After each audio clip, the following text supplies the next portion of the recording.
دەم باش تەماشەوانی gelek hêjan hajît gel we dayne bû pêşkêşkirina tewerekê nû ji bername we bername mayikê xelekê bêguman tewerê me jî yê îro bi nav û nîşanên Buca pêşmerge û karvedanên wê. Buca pêşmergê hêza pêşmergên Kurdistanê ev e şu an pirsên ragirtî û helavîstiye di navbera herêma Kurdistanê û hikûmeta navendî bêguman her li destpêka prosesa azadiyê Iraqê ya nav pirse bi ragirtî maye. Herêma Kurdistanê girêya yekê dike ku hêza pêşmergê ku di çarçovê destûrî û di çarçovê yasan da mafeviye buce bû bête terxankirin ku hêzên parastina herêma Kurdistanê. Li heya niha bucê pêşmerge nayeta terxankirin û Iraq li vê dawiyê ev pirçekirina artişa Iraqê ji vê teknolojiya pêşkeftiya serbazî lê beşê pêşmerge tenaneta ku berpirsên wezareta pêşmerge dibin jî yekî fîşek jî nîne. Di niha da mişlimarekî taze heye beriya çandeke şandeke hikûmeta Herêma Kurdistanê çû bo Bexdadê gel Nurî Malîkê civiya bûn li ser pirsa buceyê bêguman duh Îmat Ehmed wextê vegeriyayî li Hewlêrê kongereke çapameniye li darxist û gotê ku Nurî Malîkê gotê hêza pêşmerge hêz beşekîne ji artişa Iraqê buce bû nayeta dabîn kirin. Lê îro wezîrê bazirganiya Iraqê دکتۆر خەیرۆڵا بابەکر ڕاگەاند ku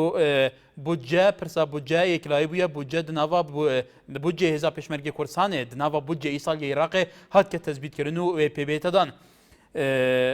Belê berezan tewerî em li ser budceyê pêşmerge ye budceyê pêşmerge û kardanawekanî bêguman pirsî budcê pêşmerge li nav budcê giştî Iraq da yekê lew pirsaneyî ke te êsta bi helwasî mawnetewe û te êsta çandîn li duayê çandîn got û bêş hem car encam nebûye. Çandî hikûmetî Herêmî Kurdistan keçota Bexda li ger Nurî Malîkê Serokvezîranê Iraqê kubûtewe duayê geranaweyan doînê Îmat Ehmed jêgîrî Serokvezîranê Herêmî Kurdistan ke li Amanka de serokî şandî hikûmetê herêm bû bi Bexda gotiye ke Nurî Malîkê pêyan ragihandiwe ke ewan hêzî pêşmerge pêşkiriniya li Supa Iraq û li heman kata budceş li nav budceş hesabiyan bûn bo hêzî pêşmergê Kurdistan nakin. Belam لێدوانێکی تایبەت دا بووین ئارتی دکتۆر خەیرۆڵا بابەکر وەزیری بازرگانی حکوومەتی عێراق ڕایگەیاند کە بودجەی پێشمەرگەی کوردستان لە بودجەی پرۆژەیاسای بودجەی ساڵی 2013 عێراق تەثبیت کراوە و بودجە بوو سەرفەکرێ لە ئێستادا سەرفکردنی بودجە بۆ هێزی پێشمەرگەی کوردستان کە حکوومەتی هەرێمی کوردستان لە نەپەیوەنددارەکانی هەرێمی کوردستان گلەیەکی زۆر ئەکەن کە تا ئێستا بودجە سەرف نەکراوە بە سەرفکردنی ئەم بودجە ئەمە تا چەند بەدیلێکی زۆر باشە بۆی ڕەوشی هێزی پێشمەرگەی کوردستان لە ناوخۆی هەرێمی کوردستان باش بکرێت لەبەرەوە گلەیەکی زۆرەکەن بە تایبەتی لەلایەن بەشێک لە هێزی پێشمەرگەوە کە بودجە کە موچیان زۆر کەمە. بەڵێ مستەفا لە دۆکێ یەکەم پەیوەندی بەڵێ کاک مستەفا.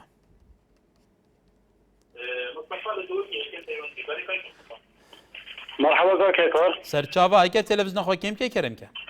عزيزي كاك هيكار باشي برا زۆر سپاس فەرموو. برا توريتا نسبة لميزانية بيشمركي الميزانية العراقي يعني وكي بيشمركي تيتان ياسين وكو يعني وكي ناف جيش العراقي يعني يعطي موركرنت دستوري جدا يعني بيشمركي منظوم الجيش العراقي بەڵێ وأباش ماشي أفطاره يعني أباش 2007 ورات أوديكري وبعد دو حكمة أوديكري وقلت يعني مالك قطع وغاك بعني من ميزانية باش مرقيرين بس دفاع عريض قوانينه بەڵێ کاک مستەفا سپاس بە سەرنجاتە باوکی ئایندە لە هەولێرە فەرموو. باوکی ئایندە اليوم كاتب باش هەموو کاتێکت فەرموو بەڵێ بەڕێزەکە ما کاتب باش هەموو کاتێکت باوکی ئایندە فەرموو. باز بەڕێز دەستخۆشی و بەرنامێتان لێ دەکەم زۆر سپاس بۆم بەرنامێتان ئەوە تایبەتە بە پێشمەرگەوە تایبەتە بە کشتی ماندوونەنات بەنسبەت بودجەی پێشمەرگەوە ئێمە ئەگەر دەوام بکرێ پێشمەرگە هەر کەسێکە لەم کوردستانەیە حرەسی هەر شوێنێک بێت پێشمەرگەی هەر شوێنێک بێت مهم لەو وڵاتەیە کە بەدەست بێت کە دەوام بکرێت دەبێ ئێمە ڕێزی خۆمانی بۆ دابنێ بۆیە باسی لە بودجەی عێراق دەکەم کە دێ بۆ کوردستان بۆ پێشمەرگە بێ ئێمە زۆر زۆر زۆر زۆر سپاسی جەنابی سەرۆک کاک مەسعود بەختیاری بکەین کە هەڵوێستێکی زۆر زۆر جدی هەیە لەبەرەوەی پێشمەرگە دەزانی پێشمەرگە مانای چییە پێشمەرگە ئێستا مەغدور نییە پێشمەرگە ئێستا جێگای شانازیە من پێشدان لەوانی لەبەر معاشەکە موازم لە پێشمەرگاتی بێنە بەڵام ئێستا شانازی دەکەم بڵێم پێشمەرگەم شانازی پێشمەرگەی خۆم دەکەم لەبەری ئێستا بڵێم پێشمەرگەم معناوی کەسێکم دوژمنی عەرەب بەڵێ باوکیاندا بەڵێ سپاس بۆ سەرنجت دیار لە هەولێرەوە کاک دیار فەرموو الو شەو باش باشتر باشی کاکا جان باشی زۆر سپاس کەرەمکە ممنون زۆر سپاس لێ تاکەم فەرموو بەداخەوە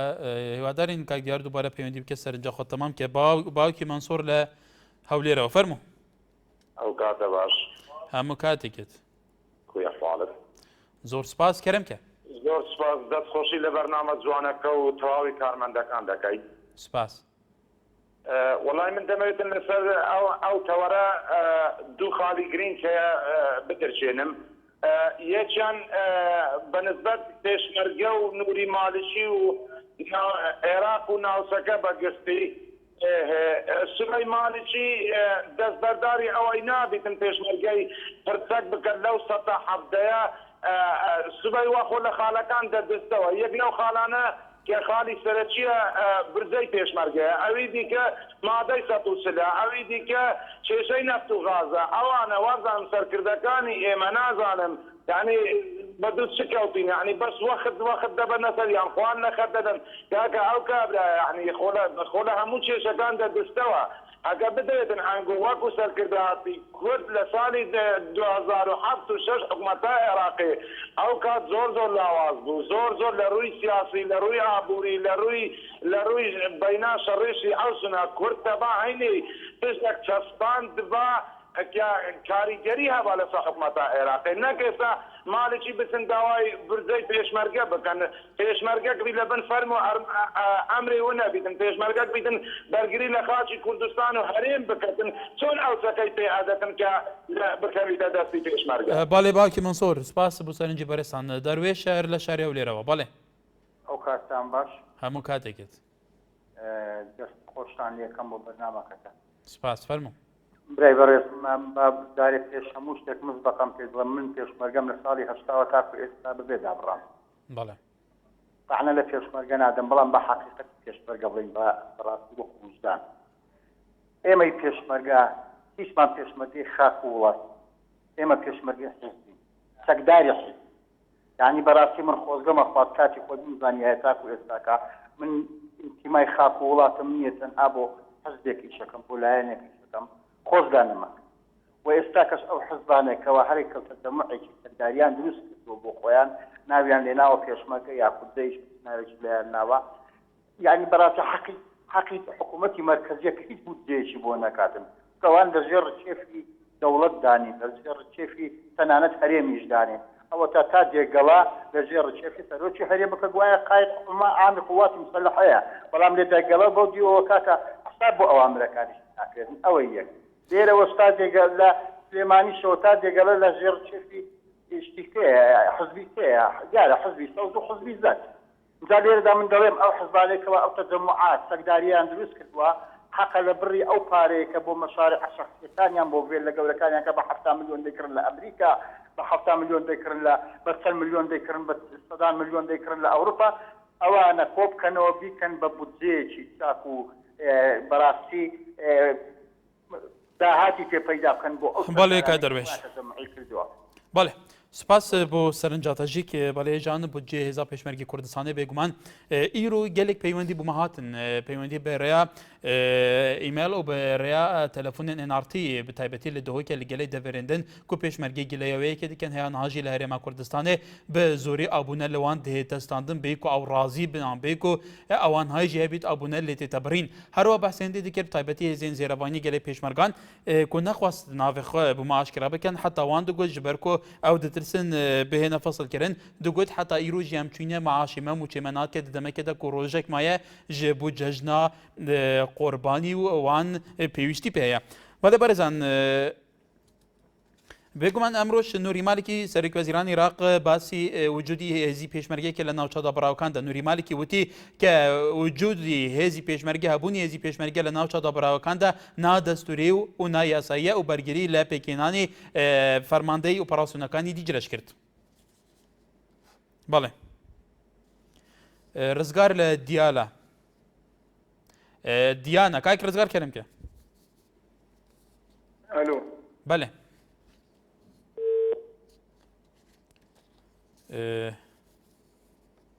گەرە پەیوەندی کاکی ڕزگار قوت بۆ لا قەڵا دزێ پەیوەندێکمان لەگەلە فەرموو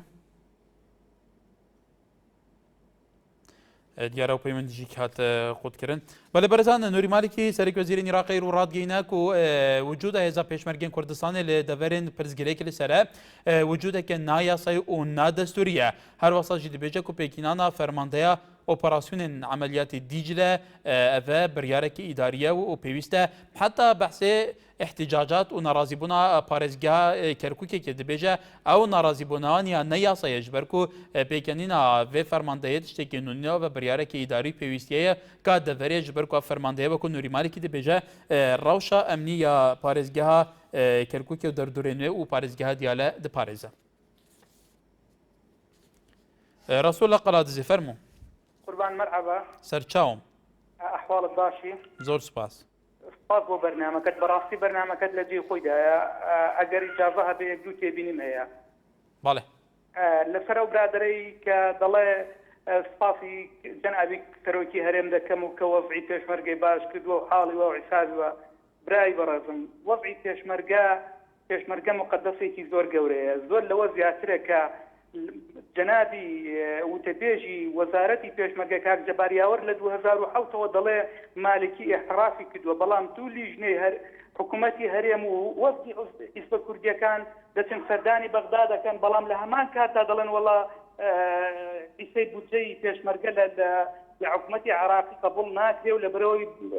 هێزی پێشمەرگە بەشێک نییە لە سیادەی عێراق و نازانم حاڵێک و عیسابێک بەکوێدا لیان مەمنون بین بەکوێدا لیان دڵخۆش بین ئەوەی کە ئەوڕۆ لە ئارادا لە کوردستان هەمومان شانازی پێوە دەکەین خوێنی شەهیدانە خوێنی پێشمەرگەیە هیچ وەختێکیش و هیچ پێشمەرگەیەکیش نەبۆ مەحاش و نەبۆ ژیان نەبۆتە پێشمەرگە ئامادە بۆ ژیانی بەختکە بەڵام برادێک لەو لاوە ڕازە بێتەوە وەڵا وەزعی پێشمەرگە باش بووە وابوو بەکوێدا باش بووە ئێستاش ناکاتە کارمەندێکی تەربیە لەگەڵ ڕێزمدا و زۆر سپاس بەڵێ سپاس هاوڕێ لە هەولێرەوە فەرموو ئەو کاتە باش هەموو کاتێکت زۆر سپاس جەناب دەکەین لەوە بەرنامە فەرموو سپاس وەزعی پێشمەرگە والله زۆر بەداخەوە پێشمەرگە خراپ تا ئێستا ئێمە چەق و فشەر و خادی عەسکەری هەموو شتێک بە خۆمان دەکڕین لە کاتێکدا سەرکردەکانیمە زۆر باس پێشمەرگاکەن و ماحتی پێشمەرگاکەن واکەن تان نێزانام سبی بەس لە عەمەل داوانێ زۆر بەداخەوە و ئەمە گلەی بارنێنەرایی خۆمەکەن ئەو بەرنا پەرلەمانەکان خۆوان تا ئێستا لەوێ چیان کردێ بە وەزعی پێشمەرگە دەڕاستی زۆر عیبە ئەوە دەیگەڕاوە بە شتێکم گوتی وەڵا هیچ بۆ پێشمەرگە نەکرا زۆر بەداخەوە ئەمە چاوەڕێشتی گەورەتر بووان بەس تا ئێستا هیچ کەس بوو لە خەمی پێشمەرگەدانیە بەزبی زۆر بەداخەوە من یەکێک پێشمەرگانە کە دەڵێم زۆر بەداخەوە بەس قسەی لەپێم ناکەم هەیە بۆ سەرکردایەتی کوردست بەردەبا خۆیان سازەریێزی پێشمەرگە بکەن نەک قسەی گەورە بەبێ عەمەل بەڕاست بەڵێ کاک هاوڕێ بەڵێ سوپاس بۆ سەرنجت هاوکار لە کەرکووکە فەرموو کاک هاوکار باشی حیاتم سەرچاوم سپاس دەستخۆشی و تەوەرەتان لێکەم زۆر سپاس بەڕاستی تەوەرێکی جوان لە دەستخۆشی بەرنامەکەتان لێکەم سپاس فەرموو قسەی جەنابەت وەڵی ئێمە وەکو هێزەکانی هەفتا هەتا گەو ئێستا هەڵێن مەعاشەکەتان زیادەکە و هیچ شتێکشمان دیار نی بەڵێ ئابنۆشمان زۆر لێبڕن بەڕاستی ئایا بڕینی ئابوونە بە کەیفی بە حەزی خۆتانە ئێوە داواکەن ئابوونە بەو حزبە دەنکەوێ ئەندامەنا ئابوونە بە زۆری لێوا بڕێ وەڵا ئابنۆ بە زۆری لێوا بڕن ئاگامان من داگرن ئەو ئابوونە بوو چێڕوە ئەوان ناڵێن ئەو ئابوونە بوو چێڕوە والله نقاطعني بلام 10,000 لإمام هل نفرق بس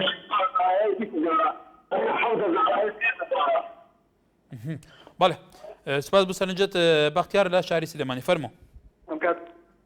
کای بەختیار فەرموو الو بەڵێ بەڵێ ئەم کاتە باش هەموو کاتێکت زۆر سپاس زەحمەت نەبێت بەڵێ وەکو پێشمەرگەیەکی وەزارەتی سلێمانی قسەت لەگەڵەکەم خۆشحاڵی فەرموو ئەمڕۆ موچەمان بۆهات بەبێەوە ئێمە خۆمان بڵێن ئابوونەوە دێن خۆیان پێشەکی نەفەرێکیان داناوە قەڵەمێک و وەرەقەیەکیان پێ و ئابوونەوەیان لێمان بڕی معاشی ئێوە لە چێ دێت کایکی بەختیار لە وەزارەتی پێشمەرگە ئایا کە معاش بواە دێت ئێوە بە کەیفی خۆتان کە ئەندامی حەزبێکن وەکو ئابوونەی مانگانە پارادەنێ ئەم بە زۆری لێوە برێ نا ئەگە بڵێ نایدەم دڵنیا بە شتێکت بۆ دروستەکەن شتێکت بۆ دروستەکەن یعنی بۆی تۆ ئەحراج بیت هەستەکەی ئەو تەجروبە هەبێکایەکر کەسێک نەدا بێ فەسڵکرابیان وەکو تۆڵێ شتێک بۆ دروست کرد بێ بەڵێ بەڵێ سپاس بۆ سەرنجی تۆ ئەحمەد لە سوڕان فەرموو کاک ئەحمەد دەستخۆشی بەردەمەوەتەکەم زۆر سپاس کەرەمکە بەدڕەوەشی زۆر سپاس فەرموو برا نسبت تەوەرەوە بەرنامەکە زۆر جوانە بڕاستی بەس مەسەڵە پێشمەرگەی خۆی دوو ناوا پێشمەرگە فعلان کوردستانی دێ هەی مثلا معاشیوانی باشه هەندێکا معاشیوانی خرابە یعنی دەوایەتەن ئەو معاشە ببیتە یەک هەواتی گەشتی لەشکر ببیتە یەک لەشکر کە خەڵک گلەیە نەکرد نسبت ئەو دێنمای کوچە بەغدۆش دەبی نەگەڕێەوەنە هاتە چارەسەریە کێشە کوردنەیەتەکرد دەبی نەگەڕێنە چونکە مەگەڵە وەعدەیرگا عێراقی هەدی و عێراقی وەعدەی بوومەدەوە دیبۆکە هیچ پێیان نەدیە بەڵێ بەڵێ کاک ئەحمەد سپاس بۆ سەرنجاتەژی ئەسعات لە شاری سلێمانی کاک ئەسعەد فەرموو یارەکان باشتر بۆ بەڕێزت دەستخۆشتان لێەکەم وەڵا بەڕاستی ئێمە ئەگەرمانی قسە لەسەر مەسەلەی پێشمەرگە بکەین حەقا بگەڕێنەوە بۆ ئەو ڕێگە مێژوویە یان بۆ ئەو مێژووی کە بزوتنەوەی ڕزگاری خوازی گەلی کورد بەدەیان ساڵ بێ پتانەوە و بێ کۆڵدان و بێ ئەوەی ماندوو ببێت درێژەی بەرخەباتدا و کاراکتەر و کەسە ماندوو جانبازەکانی ئەو شۆشانش پێشمەرگە بوو واتە لە ڕاستیدا پێشمەرگە ناوێکی پیرۆز و کاراکتەرێکی زۆر زۆر گرنگ و یعنی بەڕاستی تەنانەت خواخوای ئەو خەڵک خواخوای ئەوەی بوو کە ڕۆژە لە ڕۆژان مناڵێکی بێ بە ناوی پێشمەرگەیەکەوە یان بە ناوی شەهیدێکەوە یان بە ناوی ئەو ناوە خوازراوانی کە پێشمەرگە لە خۆی دەنا مناڵێکی پێوە ناو بنێت پێشمەرگە ئەوەندە پیرۆز بوو ئەوەندە جوان بوو ئەوەندە شتێ بوو بەڕاستی یعنی ترێمە هەمومان شانازیمان پێکرۆ بەڕاستیش بەرگری لە مانەوە و لە ناوچوونی ئەم میلەتە کرد بەڵام زۆر بەداخەوە لە دوای ڕاپەڕین قۆناغ و ڕۆژ و دەقە لە دوای دەقا ئەمانە ئەم سەرکردایەتی سیاسی کورد ناوی پێشمەرگە و مێژووی پێشمەرگیان ڕۆژ لەگەڵ ڕۆژان ناشرین کرد لەگەڵ ئەو پەرڕێز و حورمەتم ئێستش کە ئەو شەیە ئەڵێم ئەو شانە ئەڵێم بەداخەوەم بۆی بەڵام ڕۆژ لەگەڵ ڕۆژان ناوی پێشمەرگیان ناشرین کرد هەیبەتیان شکان کردیان بە پاسەوانی ماڵەکانیان لەو مەکانە پیرۆزەوە لەو مێژوە جوانەوە هێنایان خوارێ کردیان بە ئەو کاراکتەری کە ئێساکە لەوانەیە بڵێم چۆن خەڵک ڕقی لە حیزبایەتیە زۆر جار ڕقی لە مێژوەکەی خۆیشێتی هەندێک جار بەداخەوەم لەوانەیە زۆر جار ڕقی لەو ناوەش بێت ئەمە نەک ئەوان ناوی پێشمەرگیان نەپاراست بەڕاستی نەک نەیانتوانی ژانی بۆ دابینکەن بەڵکوم ئەو مێژوە جوانە و ئەو ناوە جوانەشیان لێسەندەوە ئێستاکە یەن لێرە و لەوێ لەلایەن کۆمەڵێ خەڵکی خۆیانەوە لێرە و لێوە جار بە جارێک قسە لەسەرەوەکەن موچەی پێشمەرگە ژیانی پێشمەرگە بودجەی پێشمەرگە ئەوانە هەمووی بەڕاستی هەمووی مجاملاتە هەمووی شتە بەڕاستی من یەک قەت قەناعەتم نییە ئەوە یەک تۆز تێ بە فکرە قەناعەتی بەشتی ئەمانە هەبێت و سەرکەوتوو بن و داوای لێبوردنی شتەکەم بە قوربان باڵێ بێگومان تۆ شازادی کاک سات چون سەرنجی خۆنی شامدەی سپاس بۆ بەڕێستان بەختیار لە ڕانیا باڵێ کاک بەختیار ئەم کاتت باش هەموو کاتێکت زۆر سپاس دەستخۆشی بەرنامەکە لێ دەکەم زۆر سپاس فەرموو وەڵای من سەبارەت بە هێزەکانی هەفتا قسە دەکەم من بۆ خۆم هێزی هەفتا بوو ئەم مانگی کەوتینە سەر وەزارەت چوینە بەردەڕۆژ مەعاشمان وەرگرت بەڵێ کاتێک چوینە بەردەڕۆژ مەعاشمان وەرگرت چەند وەختە بڵێن ئابوونان لە جیڕاوی نەمش معاشەکەم کە وەرگر بە لوژنەی معاشم گوت تو فەرمو ئابوونەکە ئەوشتی ئابوونەی چی ئاو باسی ئابوونە مەکە ئەمش بەلامەوە شتێکی نامۆ بوو کاتە هاتینە دەرەوە سیر دەکەین ڕێشێک لە مەسئولەکانمان قاقەز و قەڵەمێکی بەدەستەوە وتی ئابوونەم دێ وتم ئابوونەی چی دووسێ برادە بنمان نایدێ وتی بۆ نایدێ وتمان ئەوە تا لوژنەکە ڕاو نایدێن کردمان بە فۆزا لە ناوەیە ئیتروای لێ هات ئامیر فۆزەکەمە بانجی کردینە ژوورەوە و تێگەنەیدەن فەسڵ تا دەکەم یعنی ئەوە هیچ ئەسڵ وەساسێکی نییە کە لەسەر تەلەڤیزۆن ڕاگەاندنەکان بەعەز دەکەن ئابوونە نەماوە نەخێرەوە هەر ئەسڵ وەساسی نییە من بەڵگەوە لامە بە تەفسیرەوە لامەمە قسەکەم تەنزیک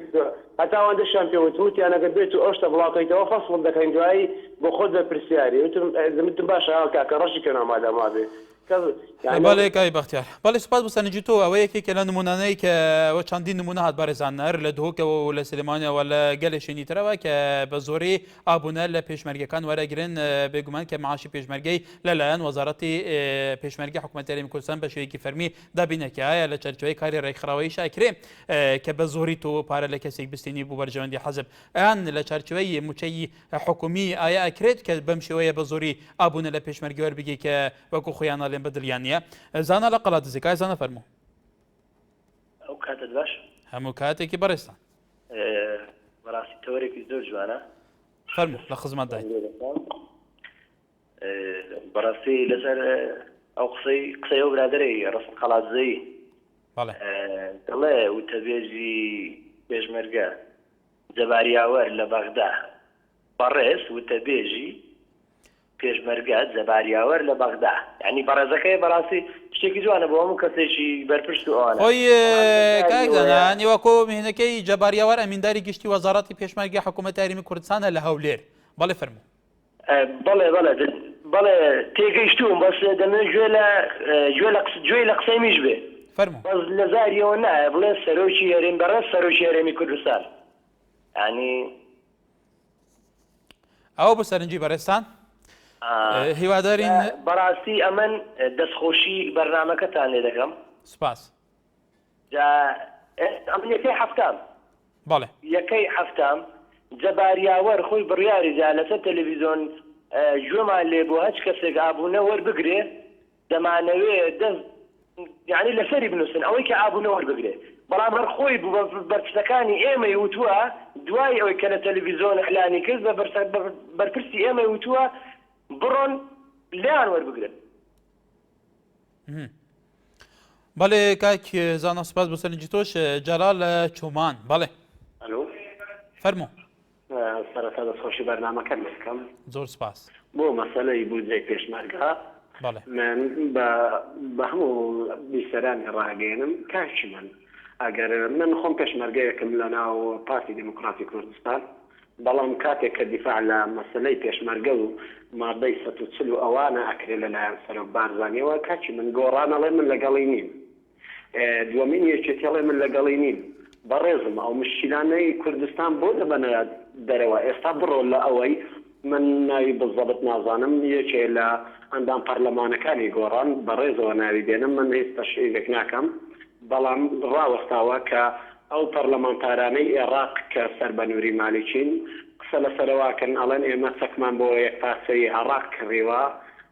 مەسەلەن لە دژی هەر کەسێک بەکاردێنین لە عێراق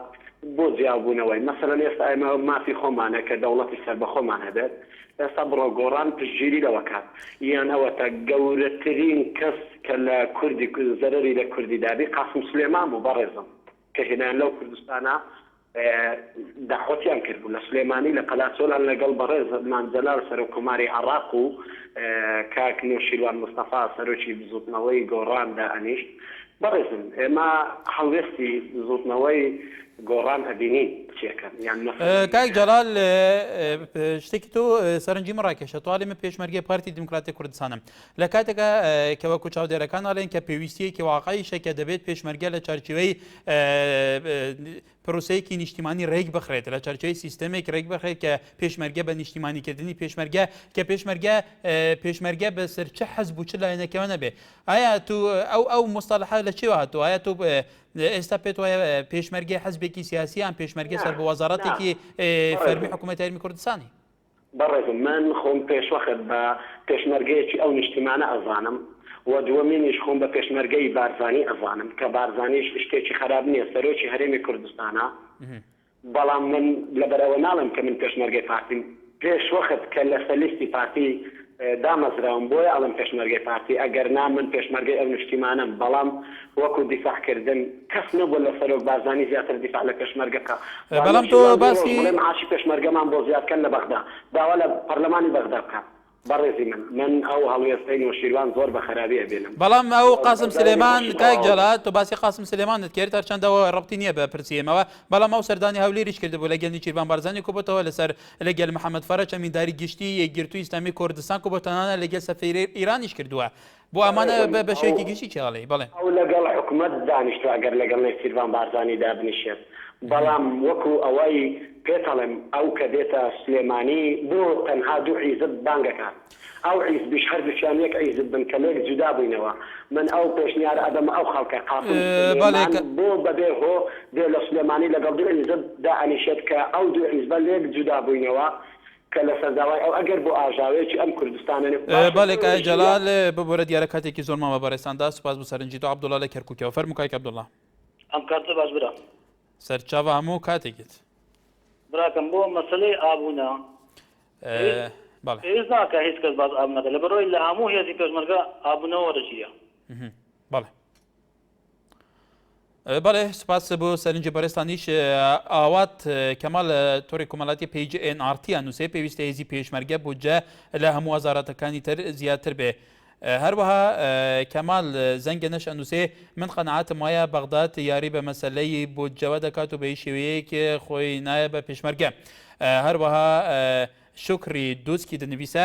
پێدوی حکوومەت هەرێما کوردستانی هێزا پێشمەرگە بە هیڤیا بەغداوە نەهێلی تۆ وەکو هەر وەزارەتەکە حکوومەت هەرێما کوردستانی بودجە بۆ وەزارەتە پێشمەرگەژی دابین بکە هەروەها دڵگەش ماهر ئەنووسێ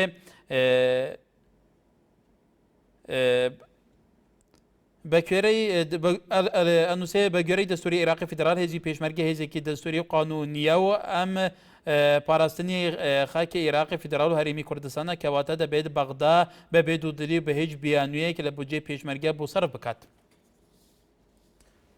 بەڵێ تەماشاوانە نهاژی سەروی تەوەری دیفرا بەردەوام بین وەرە سەڵاف هێژان لەسەر ئەمان تەوەر ئەم خزمەتە وەرگرتنا سەرنجە بۆچوونێن هەوێن هێژا داینە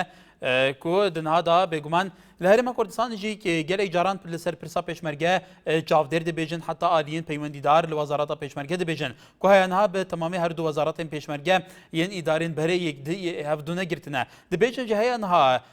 هێزا پێشمەرگی کوردستان لە ژێر باندۆریا هەند ئالیین سیاسی واتە هەردوو هێزین فەرمانڕەوا لە هەرێما کوردستانê تێنە پرێڤەبرنەوە هەموو تەوجیهات ji van hêzane و ev hêza li gorî berjewendiyên van herdû aliyan hatna rêkxistin û li vîn pêtekirin ev ji heya çandê pirsgirîkeke ji bo ku li Herêma Kurdistanê hêzeke muwaheda yêkgirtiya nîştîmanî li Kurdistanê nebe eger neve ti çi bandorî heye ji birê hende ev rewşan halî Iraqê hat ke rojevê ku bûcê dê bû pêşmergeyê te terxan kirin aya eger bûcê bê te terxan kirin bû pêşmergeya çandê bandoriya wê arînî hedi demekê de hêzên Iraqê artişa Iraqê tê te pirçekirin ta çandgiringe îstîfade wî çekî jî pêtekirin محەممەد لە شاری سلێمانی کای محەممەد فەرموو ئەم کاتە باش باوانەکەم هەموو کاتێکت باوانەکەم ئەگەر موچەی وێن بودجەی پێشمەرگە 100 ئەو نەبێ موچەی پێشمەرگە هەر 470,000 بەڵێ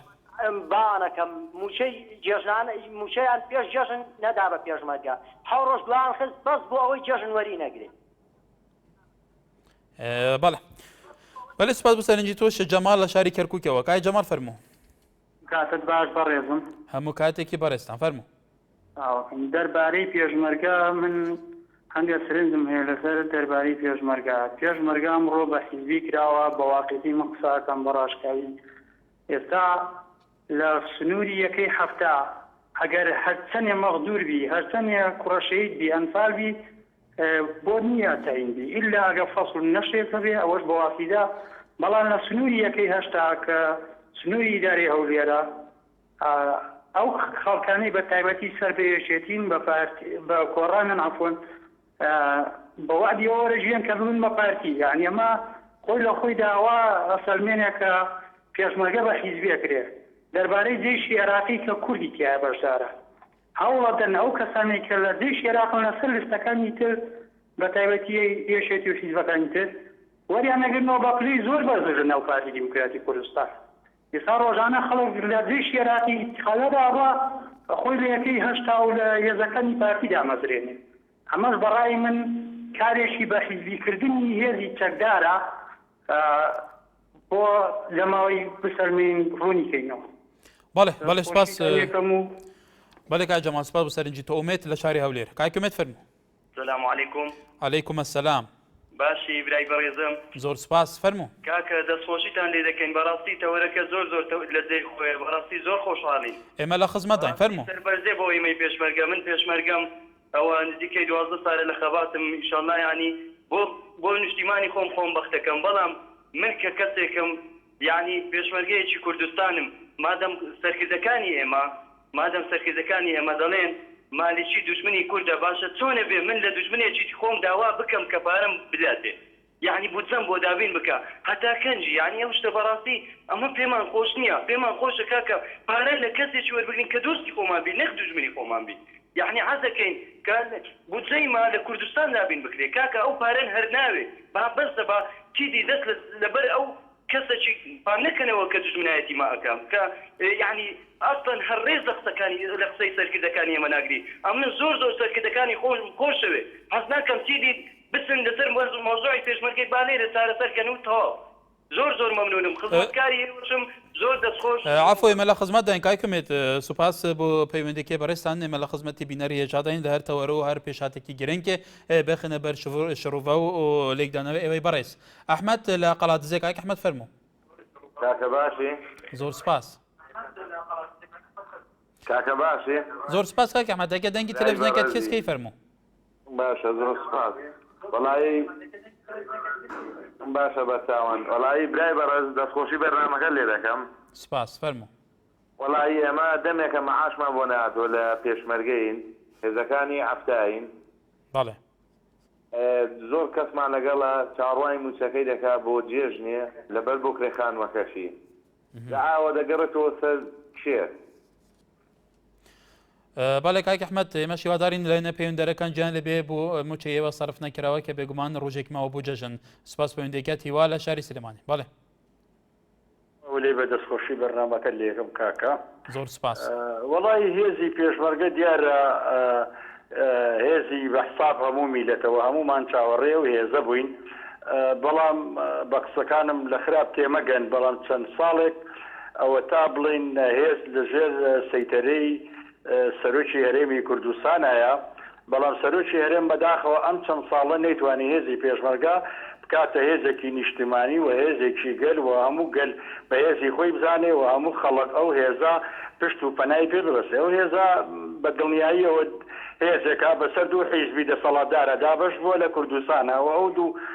بە ئیتیجای ئەو دوو حیزبە کارەکەن و ئیتیجای ئەو دوو حیزبارۆن ئەو هێزی پێشمەرگەش هێزێکی منتەظەم نییە لەبەرەوە کۆمەڵە خەڵکی تایە پیرە کۆمەڵە خەڵکی تایە نەخۆشە کۆمەڵە خەڵکی ئەوانە لەسەر تەسکەی حیزبی بووە لەسەر مەسەلەی هینی پێشمەرگایەتی نەبووە اینجا نازانم پێشمەرگەشمان ئیتر بۆ چییە پێشمەرگا ئەگەر مەسەڵەن ئێراز قەسبەکە کەس نییە بڵێ تورکیایکا بە هەمان شێوە ئەوە مالیکی ناوچە دابراوەکانی داگیر کردووە بە هەموو معنای داگیری کردووە چونکە من خۆیەک پرسیارەکەم لە حکوومەتی کوردی و لە نێنەرانی کورد کە کاتی چن بۆ بەغا ئەمان میوانن ئەمان میوانی بەغان لە هەموو دنیاوا بووە کەسێک کە چۆ بۆ لای کەسێک ئەو کەسە پێشوازی دەکەوە بەڵام ئەمان 5 مەتر یەمێنێ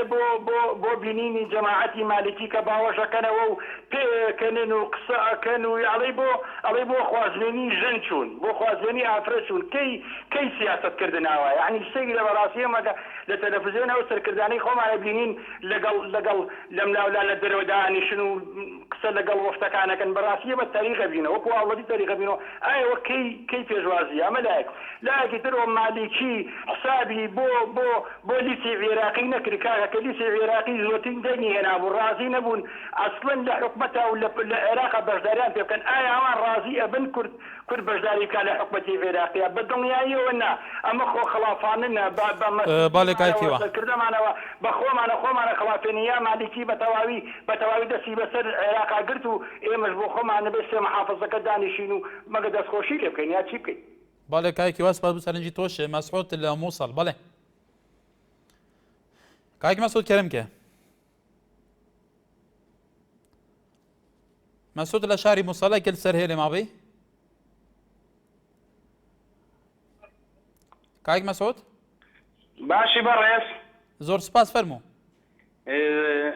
دەستخۆشی بەرنامەکەت لێ دەکەم زۆر سپاس کاکە ژەن ئێمە لەسەر سوپای عێراقین لە مووسڵ دەوام دەکەین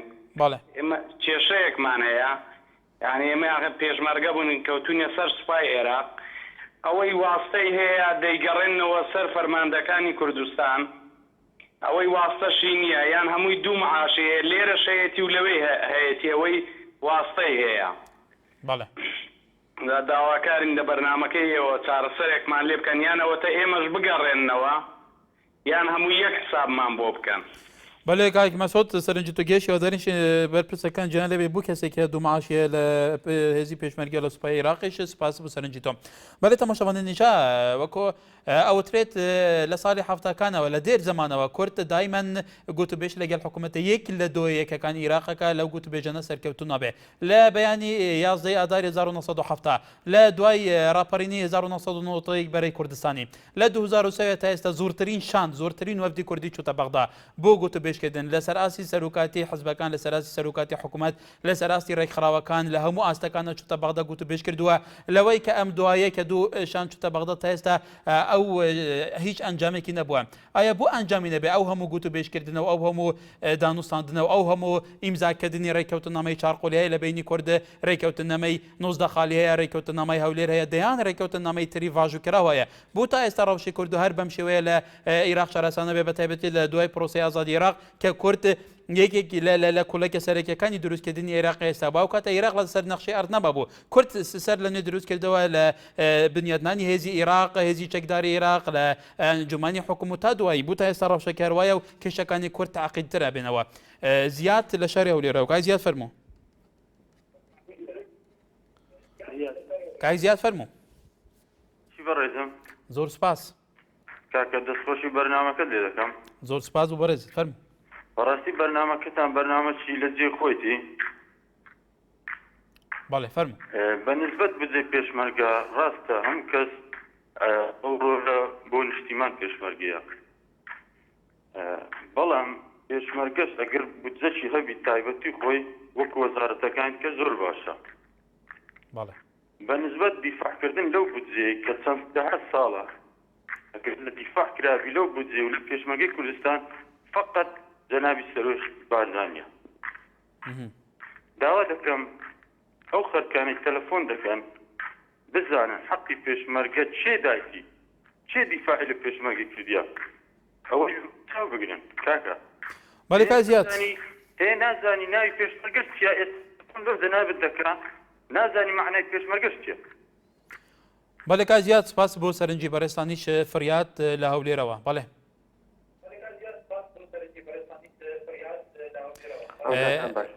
کاکی فریاتێکە تەلەڤیزیۆنێکت کەسکێ لەبەرەوە تکایە بەڕێزان ئێمە لێرە خزمەتی ئێوەکەین حەزێکیان خزمەتێکی زۆر باش بێ بەدڵیەوە بێ لەبەرەوە کە پەیوەندیەکەن تەلەڤیزیۆنەکەتان دەنگی هەبێت کێشەی تەکنیکی دروستە بێ کاک فریاتێکە دەنگی تەلەڤیزیۆنەکەی خۆت کەسکێ لە خزمەتم فەرموو باشە بەڕێز ئەم کاتە باش هەموو کاتێکی بەڕێست بەڕێز مەڵا بەوەی بودجێ پێشمەرگەوە بەداخەوە تا ئێستا حکوومەتی مەرکەزی نەیتوانێت بودجێ پێشمەرگە دابینکەیان دابینی ناکات بۆ ئەو بیانوەی کە ئەوان بە نادەستوێری لە قەڵەمە دەن چونکە ئەوان لە چوارچێوەی ئێستا عراقی سوپای عراقی لە قەڵەمیان نادەن بەڵام ئێمە ئەگەر بینین سنوورەکان یاریمی کوردستان کە هەرێمی کوردستان بەشێکە لە عراق لەلایەن ئەو هێزەوە ئەپارێزێتەوە ئەمینین سەر سنوورەکان کە تایبەتە بە سنووری ئێران تورکیا زۆرترین کێشەیە لە ئێستادا بۆم کە دروست کرابێت لەسەر عراق چونکە ئێمە بمانمان حکوومەتی خۆمان هەیە بەڵام لێوەس کە سەر بە مەرکەزین هەرێمی سەر بە مەرکەزە سنوورەکان بە مەرکەزی پێویستە بە حکوومەتی عراقەوە چونکە ئەو سنوورانە بڕبڕی پشتی عراق وەکو تۆ نەڵێ ئەمنی قەومی نەبێت ئەمنی قەومی لێەوە دەسوێکات کە تۆ ئەگەر پێترە نەبێت سنوورەکانی خۆ پارێ چۆن توانین بەرگەری لە ناوخۆی خۆتە بکەیت کە بە ئاسانیت توانێت چەندان تیرۆریست و لایەنەکانی سیخۆر ڕجۆکات ناو هەرێمی کوردستانەوە بەڵام بەداخەوە ئەم بودجەکان دابیناکەنەوە شتێکترە بۆنەی هێزی گرتنی پێشمەرگەشەوە لە هەرێمی کوردستانە بەداخەوە کەەوە تا ئێستا یەکی نەگرتوێتەوەی جێگەی داخە بەڵام هەوڵ و کۆشی زۆر دراوە ئەمەش خۆی لە خۆیدا دەجێی دەستخۆشەوە بەڵێ کاک فرێشەوە لە هەوڵدا بۆ قەیرانە کە چارەسەری بله بارزان لچارچوی دستور یاسا تو که عراق حکومتی نواندی برپرس لپاراستنی سیاده عراق و لسنورکان بگومان هر وها که هریمی کردستانش به شکل عراق وکو لرسر ریکوتون لریکوتون نمکان دا و لدستوریش دا که پیوسته حکومتی نواندی بودجه پیشمرگی دابین بکه که تسته بود دابین نکراوه و آیا ام بریاره که داوه که دابین بکره فعلا پراکتیزه کره انوار لدهوکی که انوار کرم که که انوار لدهوکی کرم که مرحبا چون باشی از باشم کرم که سوارت او پیشمرگی راستش قصد چون رایامن از خود بیش قصد چون بغداد و سوارت کشا پیشمرگا او بچه بومتی روسیا که او بچه بیاد او بینکرن چه پیشمرگا نامینن یه نسبت موچه اولی از اول 15 سال از پیشمرگی از خدا نشار شهید آمشی از حتی من نجد برابانش ملدی کن بس بوم شرمش نکاش شما بغدا بش من تشتی مالی که حتی بیت بوم من رابط دلمش زیده کتر مالی که حتی بری زازاربل کردستانه بو یعنی خدمت کردها تیریش نکارش تخاری سر کرسی که مالی که شنیکا شوله مزحمت خیدن آن ماده صادو کرد رأیو من هگر پیشمرگه اگر شوله پیشمرگی او تشتی پیشمرگی زید با همین بده دوبین کرن او سعما صالح حشتی او پیشمرگی با حکمت عراق چگیری اگر نو که او تشتی پیشمرگی بید با بده دوبین کرن خودی وکیل از پیشمرگی یعنی مالکی دیکشا پیشمرگی حل کرد و یا هرم کردستان بله کایک انوار سپاس بو سرنجاتت دم گلی که مایه عزیز لشاری سلیمانی دو پیوندی کایک عزیز حکه بکرتی فرمو کاکا جان دەستخۆشی و بەرنامەیە لێکم زۆر سپاس کاکە جان مەسەلەی بودجەی پێشمەرگا بۆ لەسەر حکوومەتی مەرکەزی بێ پێشمەرگا با بودجەی پێشمەرگە لەسەر کوردستان بێ برای بەڕێزم ئێمە بۆچی ببین بە پیاوی حکوومەتی مەرکەزی ئەیانوێت چی بکا بۆ کورد هیچ شتێ بۆ کورد ناکا حکوومەتی مەرکەزی لەبەر ئەوە ئێمە وەکو کورد هەموو ئەمریکا دوو حیزبی هەیە هەردە کەس کۆ بۆتەوە حیزبێکی دروست کردووە و 4 ڕۆژی تر بودجەکە هاتە پەرلەمانەوە پەخشان و مەخشانیەکەن ئەم حیزب ئەومە ئەو حیزب ئەومە ئەو حیزب ئەومە ئەو حیزب ئەومە ئەمە دەردی کورد چارە ناکات. بەڵێ کاک عزیز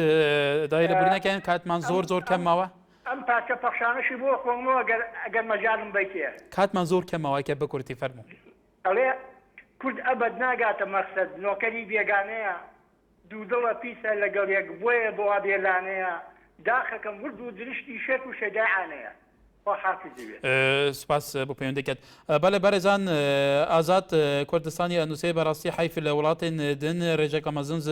ڕێزەکە مەزن ji xebatکار و شۆڕژگەرên xwe digirin lê li Kurdistanê pêşmergê kir û nûke caş dixwine ku ew dibêje herwiha kawa rêkanî dinivîse bi rastî desalat zor şanaziyê bi pêşmergeyî dikin lê wek pêdivî xizmeta pêşmergeyî nakin herwiha Mihemed Qaradaxî şenûsê min alên pêş ew e basî bûcê pêşmerge bikirê ebêt ew hêze yek bixrêtەوە bikirête سوپای کوردستان بێگومان gelek serincên cudahat bûn di nava bernameyî da hîvîdarîn aliyên peywendîdar bi taybetî gelek behsa ve bi zor û wergirtina abûna li pêşmerga dikir hemû deberan û gelek pirsên dijiyê pêşmerga bûn nedana maaşiyan rojekmaya bûcejnê û her wa gelê pêşmerge daxwaz kirin erê gel û pêwîst e em çîn hîvyal malekî bikêne ew bûce de temaan bêdana bûce heqeke şerعiyê herêma Kurdistanê heya sibêt tewerekî gerimtir dem xizmeta da bîn her şad û bextewar binê var baş